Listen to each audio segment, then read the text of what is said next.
আসসালামু আলাইকুম ওয়া রাহমাতুল্লাহি ওয়া বারাকাতুহু। প্রিয় বন্ধুরা, আজ আমি আপনাদেরকে নিয়ে যাচ্ছি বিদেশে প্রবাসীদের একটি শেষ আশ্রয়স্থল আপনাদেরকে দেখাবো বলে। প্রিয় ভিউয়ার্স, একসময় প্রবাসীরা প্রবাসে মারা গেলে দেশে মরদেহগুলো পাঠানো হতো, কিন্তু এখন আর তা হয় না। কারণ ইউরোপ আমেরিকার মানুষ এখন পরিবার পরিজন নিয়ে বসবাস করেন। তাই পরিবারের সদস্যরা মনে করেন যে দেশে আছি সে দেশেই রেখে দেওয়া ভালো, কারণ এতে দেখাশোনা বা জিয়ারত করতে সুবিধা হবে। আজ আমরা তেমনি একজন প্রবাসী ভাইকে কবরস্থ করতে দাপন করতে আমরা নিউ ইয়র্ক থেকে নিউ জার্সি যাচ্ছি। অন্তত 15 মাইল দূর তো হবেই। আসুন, বিদেশে মানুষ মারা গেলে কোথায় কেমনভাবে দাপন কাপন করা হয় সেই ধারণা পেতে আমাদের এই ভিডিওটি আপনাদের জন্য। আজকে আমরা যাকে দাপন করতে নিয়ে যাচ্ছি তিনি আমাদের হবিগঞ্জের একজন মানুষ। তাহার গ্রামের বাড়ি সোনারুঘাট থানায়, বাসা ছিল হবিগঞ্জ শহরের মোহনপুরে। প্রায় 10-12 বৎসর আগে তিনি আমেরিকাতে সপরিবারে এসেছিলেন। আমেরিকা আসার আগে তিনি দেশে জনতা ব্যাংকে চাকরি করতেন।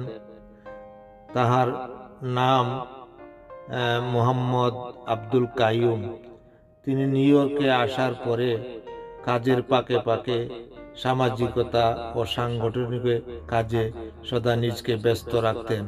ফলে বাঙালি কমিউনিটির মধ্যে তিনি বেশ পরিচিত ছিলেন। তিনি senior citizen forum of Bangali community ব্রঙ্কসের একজন সহ সাধারণ সম্পাদক ছিলেন। তাহার মৃত্যুতে উক্ত সংগঠনের সকলেই শোকাভিভূত এবং তাহার শেষকৃত্য অনুষ্ঠানে সবাই কাজ করছেন। আব্দুল কাইয়ুম ভাই তাহার স্ত্রী ও এক পুত্র এক কন্যা রেখে মারা গিয়েছেন।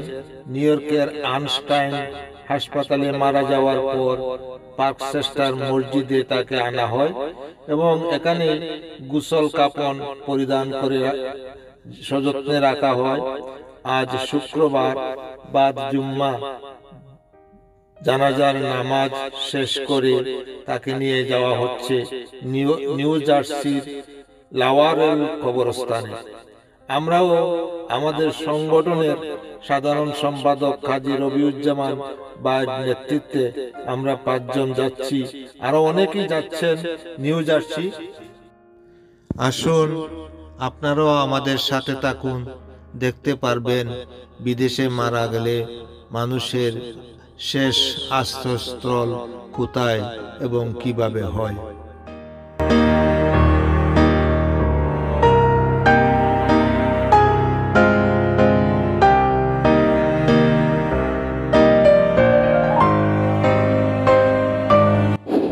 বন্ধুরা, আমরা নিউ ইয়র্ক থেকে ওয়াশিংটন ব্রিজ পেরিয়ে বর্তমানে নিউ জার্সি শহরটি অতিক্রম করছি।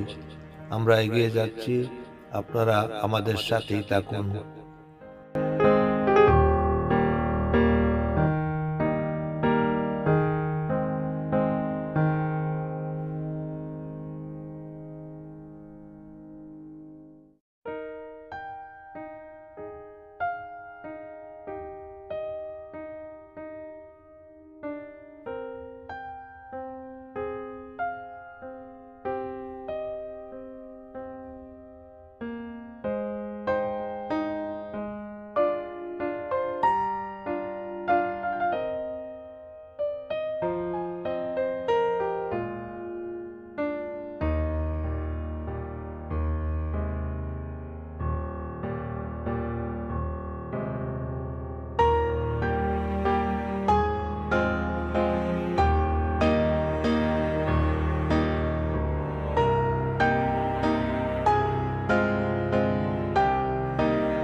ইসলামে তাও যায় বলছি না, আমি। পারবি কই না। হয়েছে সব উঠিয়ে নিয়েন আমাকে দিন।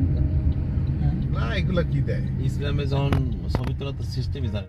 এটা যদি হয়ে থাকে ওই দিকে এইখানে খ্রিস্টানদের কবর, আছে, তাহলে এখন খ্রিস্টানদের আমরা কবর হচ্ছে এখানে এটা তো এই যে কবর নেওয়া মুসলমানদের ঠিক কবর হ্যাঁ? আর সুন্দর ঠিক জায়গাটা না? সুন্দর যদি এটা ওই যে এখন বৃষ্টি হচ্ছে এটাতে আসে এইটাই আছে। আর পাশে একটা মসজিদ আছে এখানে এটা মসজিদ প্রিয় বন্ধুরা, আমরা লাউডার গ্রুপে এসে গেছি এবং প্রথম ফটক দিয়ে আমরা গুরুস্থানের আঙ্গিনায় ঢুকেছি।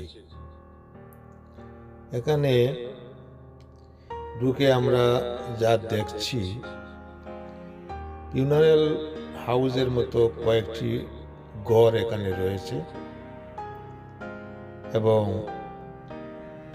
প্রত্যেকটি এই ফটকে আমরা এসেছি, কিন্তু আমাদের সাথীরা যারা, তাদেরকে আমরা দেখতে পাচ্ছি না এই এলাকাতে। এখানে যে ভবনগুলো রয়েছে, এই ভবনগুলোর দেয়ালের মধ্যে কিছু মানুষের নাম আমরা দেখতে পাচ্ছি এবং নামের পাশেই ফুল দিয়ে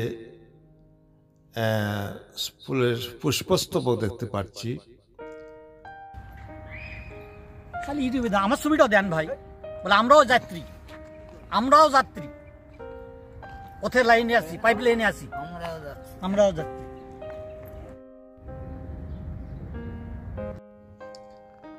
বন্ধুরা, এখানে কয়েকটি স্তম্ভ দেখতে পাচ্ছি আমরা। The serve their country in its hour of need and shall forever rest in hallowed memory within this park. আরো রয়েছে, to hold in honored remembrance their valiant sacrifices in their country cause. This monument is dedicated to the veterans of all wars by the directors of Laward Group Memorial Park. বুঝলাম এগুলা সৈনিকদের স্মৃতিস্তম্ভ, তাদের দেশের বীরত্বপূর্ণ যেসব সৈন্যরা আত্মত্যাগ করেছেন তাদের উদ্দেশ্যে এই স্তম্ভগুলো লেখা হয়েছে তাদের স্মরণে। এই দেওয়ালগুলোতে দেখুন বিভিন্ন নামের পাশে পুষ্পস্তবক দিয়ে রাখা হয়েছে। সম্ভবত এরা সম্মানিত ব্যক্তিবৃন্দ, এই জন্য এই ব্যবস্থা। প্রত্যেকটি দেওয়ালের মধ্যে নাম এবং ছবিও রয়েছে এবং তার পাশেই পুষ্পস্তবক দিয়ে সম্মানিত করে রাখা হয়েছে। হয়তো তারা এই পুষ্পগুলো আমরা সতেজ দেখতে পাচ্ছি, হয়তো মনে হয় তারা এইভাবে প্রায়ই এসে পুষ্পস্তবক, তাদের স্বজনরা হয়তো এই পুষ্পস্তবক দিয়ে থাকেন। যাই হোক, আমরা এই ব্যবস্থাটা আমরা দেখলাম। এখন বিষয়টি হলো, আমরা যে কাজে এসেছি আমরা হয়তো তাদেরকে হারিয়ে ফেলেছি। আমাদের সঙ্গী সাথী যারা এসেছেন, যে গাড়িতে আমাদের আব্দুল কাইয়ুম ভাইয়ের লাশ নিয়ে আসা হয়েছে, তারা পথের মধ্যে বিভক্ত হয়ে সম্ভবত তারা অন্য কোনো গেইটে দিয়ে প্রবেশ করেছে। আমরা তাদেরকে পাচ্ছি না।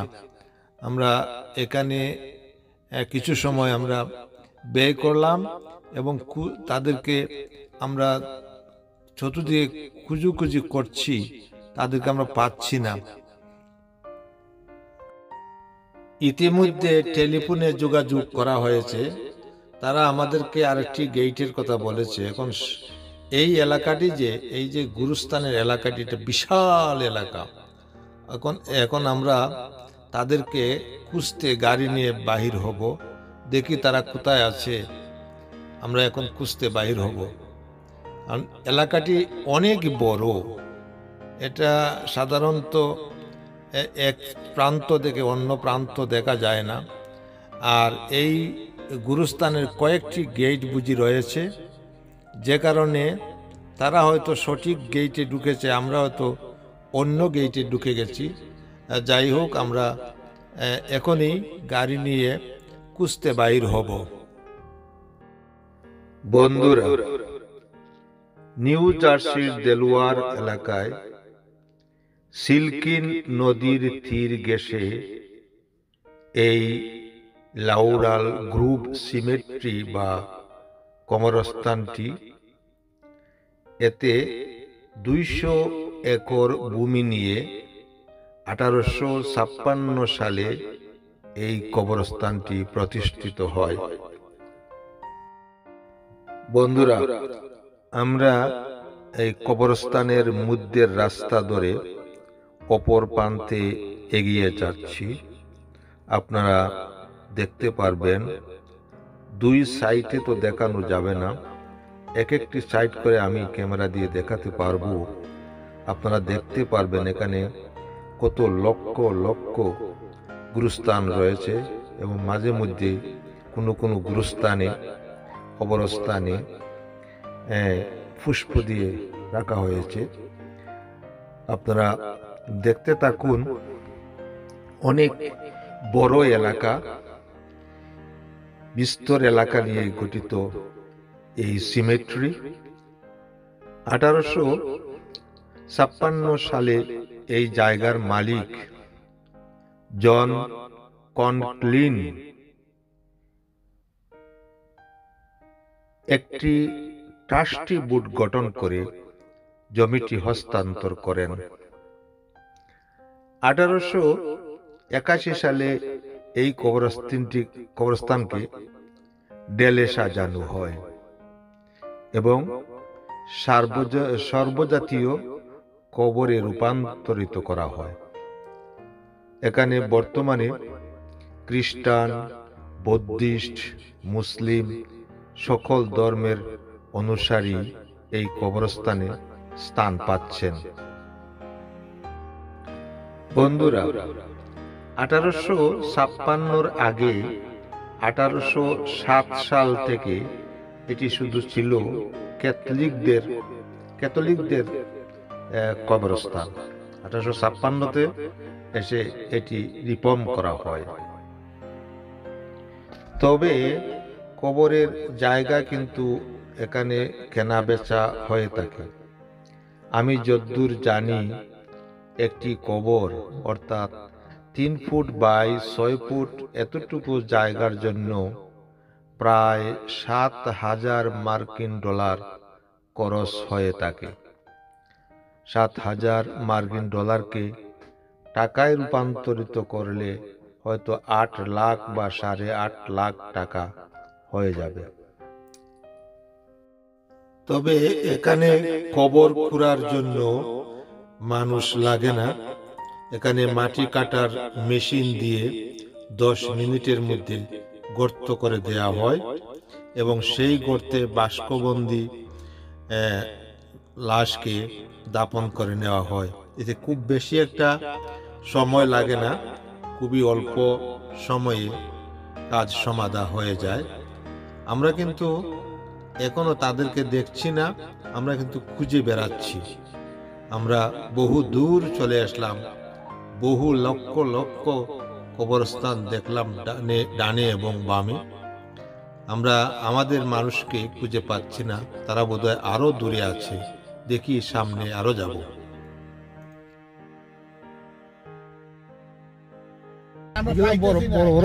কোথায় কি বৃত্তান্ত আমরা খুঁজে নেই।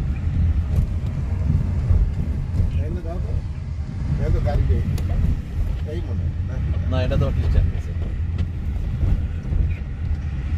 দুইজন লড়েছে রে,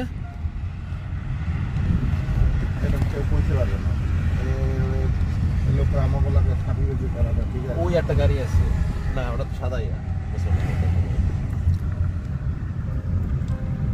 আমরা আগে ঢুকে খোঁজা শুরু করতাম, ঠিক আছে?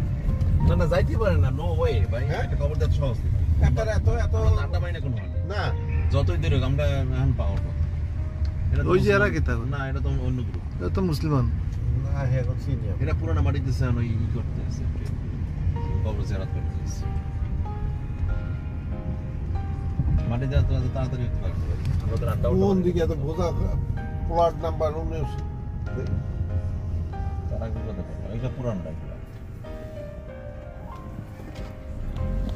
সোজা না বাইরে তো এটা দিয়া আরে বলে মনে আন্দাজে। হ্যাঁ ভাই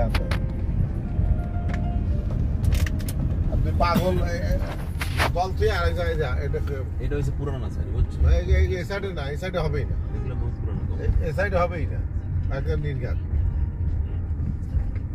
ওর ভাই 1942 সালে এটা মারা গেছে।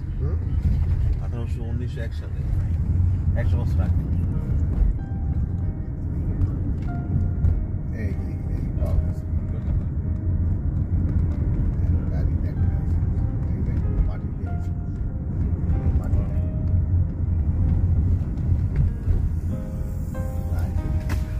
কত মানুষ এই মাটিতে তো যায়।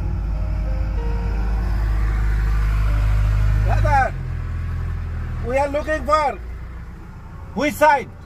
The Muslim people is the gravet. That's আমরা একটা মেশিনওয়ালাকে জিজ্ঞেস করলাম যে মুসলমানের এরিয়াটা কোন দিকে। সে আমাদেরকে বলল, আমি তো কবর করে দিয়ে আসছি, কবর শেষ হয়ে গেছে, সামনে সামনে আপনারা এগুলো পাবেন। তার কথা মতো আমরা আমাদের লোকদেরকে এসে পাইলাম, কিন্তু গুরুস্থান অলরেডি দেয়া হয়ে গেছে, কাইমবাগে কবরস্থ করা হয়ে গেছে। আমরা এসে দেখলাম এলাকাটি এবং আমরা সবাই মিলিত হয়ে এখানে দোয়া করলাম, সবাই মিলে কবর জিয়ারত করলাম। আর দুর্ভাগ্য আমাদের কবরস্থ করার সময়ে আমরা সঙ্গে এসেও থাকতে পারলাম না, এটা আমাদের দুর্ভাগ্য। যাই হোক, আমরা দোয়া করি আমাদের কায়ুম্বার জন্য, আল্লাহ যেন তাকে বেহেশত নসিব করেন এবং তাকে বেহেশতের উচ্চ মাকাম দান করেন। আপনারাও দোয়া করবেন। আমরা সবাই এখানে কিছু সময় অতিবাহিত করলাম এবং বিভিন্ন মুসলিমদের খবরও আমরা দেখলাম।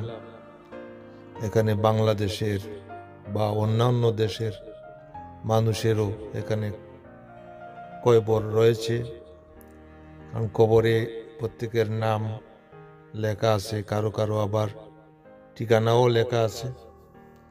দেখলাম। আল্লাহ সকল মুসলিম কবরবাসীদেরকে জান্নাত দান করুন, এই দোয়া আমরা করি। বন্ধুরা, ভাবনার বিষয়, জন্ম কোথায়, কর্ম কোথায়, আর মৃত্যু কোথায়, সমাধি কোথায়, সবই আল্লাহ মালিক জানেন। এই তো দুনিয়ার হাল। কোথায় আমরা জন্মগ্রহণ করি, কোথায় আমরা বসত করি, কর্ম করি, কত দূরে দূরে যাই, আবার কোথায় গিয়ে মৃত্যু হয়, আর কোথায় বা সমাধি হয়, দাপন হয়, সবই আল্লাহ মালিক, আল্লাহ জানেন। আমরা কেউই জানি না কারো খবর। দোয়া করি আল্লাহ সবাইকে ক্ষমা করুন, সবাইকে আল্লাহ সহি সালামতে রাখুন। আর আমরা আল্লাহর বান্দা, নবীজির উম্মত, আমরা তাহার আদেশ সর্বসময় আমাদের শিরোধার্য। আল্লাহ আমাদেরকে ক্ষমা করুন, মাফ করুন, আমাদের কবরবাসীদেরকেও মাফ করুন, আমাদের পিতা মাতা, যত আত্মীয় স্বজন আছে যারা চলে গেছে দুনিয়া থেকে, আল্লাহ যেন সবাইকে ক্ষমা করেন, মাফ করে দেন। আমরা তাদের এই সন্তান হিসাবে আমাদের পূর্বপুরুষদের ক্ষমা চাই। আল্লাহ আপনি মহান, আল্লাহ আপনি রহমানুর রাহিম, আপনি সবাইকে ক্ষমা করে দিন, ক্ষমা করে দিন। আমরা ভুল করেছি, আমাদেরকে মাফ করে দিন। মহান আল্লাহ অবশ্যই আমাদেরকে ক্ষমা করবেন যদি আমরা ঠিক মতো আল্লাহকে ডাকতে পারি, স্মরণ করতে পারি। আমরা যেন এই যে আজকে লক্ষ লক্ষ কবরস্থান দেখছি, কবরের মানুষরা শুয়ে আছে, এগুলো দেখে আসলে মন খুব নরম হয়ে যায়। আশা করি বন্ধুরা আপনারাও দেখছেন আর ভাবছেন একদিন সবারই তো এই অবস্থা হবে।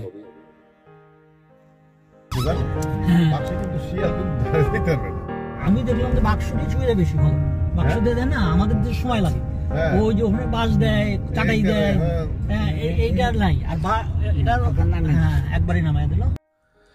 বন্ধুরা এখানে এসে বারবার মনে পড়ছে আমাদের দেশের কথা, আমাদের দেশের আত্মীয় স্বজনদের কথা।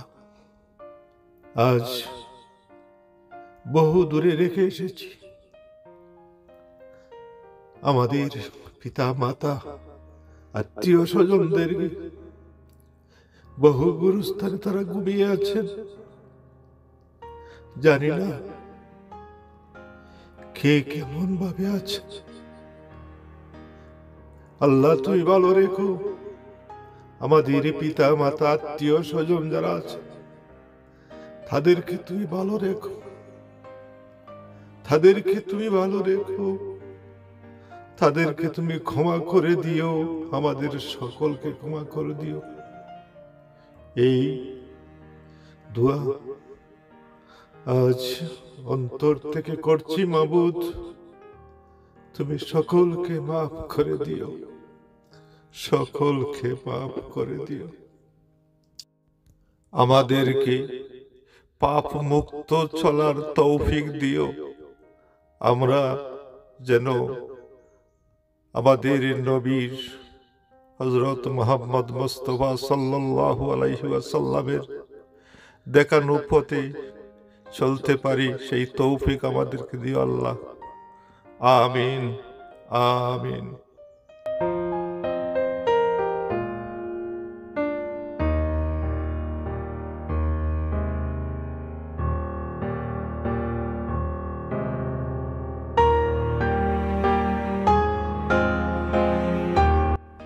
প্রিয় বন্ধুরা, আমার কোনো ভুল ভ্রান্তি হয়ে থাকলে আপনারা আমাকে ক্ষমা করে দিবেন, মাফ করে দিবেন। আর যদি ভিডিওটি ভালো লেগে থাকে আমাকে সাবস্ক্রাইব করবেন। আর এই ভিডিওটি এখনই শেষ। আমরা ফিরে যাচ্ছি নিউ ইয়র্কে, কিছুক্ষণের ভিত্তি আমরা ওয়াশিংটন ব্রিজ পার হব। আপনাদের কাছ থেকে বিদায় নিলাম, খুদা হাফেজ। সবাই ভালো থাকবেন, সবার জন্য দোয়া রইল। আল্লাহ হাফেজ।